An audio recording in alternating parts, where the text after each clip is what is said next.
पिछले जीवन की कहानी। उपाली को उसी वर्ष ज्ञान प्राप्त हुआ जिस वर्ष उन्हें दीक्षित किया गया था।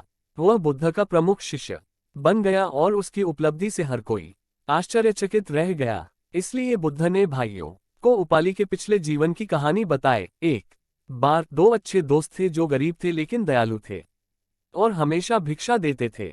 उनमें से एक का राजा के रूप में और दूसरे का एक प्रसिद्ध ब्राह्मण परिवार में पुनर्जन्म हुआ। ब्राह्मण ने एक सुंदर महिला से शादी की और उससे बहुत प्यार करता था।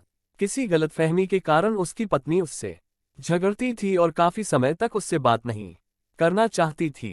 एक दिन उसकी पत्नी ने उससे अपने घर को सजाने के लिए कुछ फूल खरीदने के लिए कहा। वह अपनी पत्नी को वापस पाकर बहुत खुश था, इसलिए उसने घर जाते समय प्रेम गीत गाए। उस समय राजा महल में दृश्य देख रहा था और उसने खुश ब्राह्मण के गायन को सुना।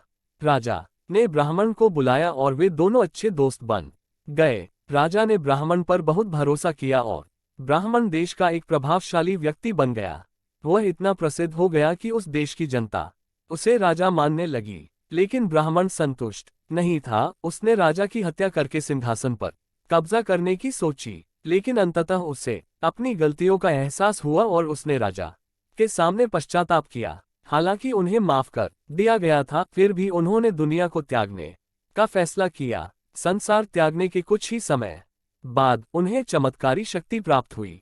उस समय महल में एक नाई था। जब उसने राजा से ब्राह्मण की कहानी सुनी तो उसने भी संसार त्यागने की कसम खाए और ब्राह्मण का शिष्य बन गया, जो अब एक संत था। नाई को भी चमत्कारी शक्ति प्राप्त हो गई। ब्राह्मण और नाई दोनों ने संत का दर्जा प्राप्त कर लिया था। इसलिए एक दिन जब राजा ने ब्राह्मण से मुलाकात की तो ब्राह्मण को प्रणाम करने के बाद उसने नाई को भी प्रणाम किया।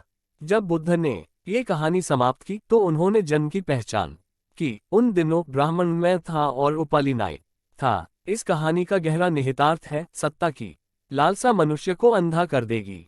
बुद्ध को भी अपने पिछले जन्म में ये लालसा थी।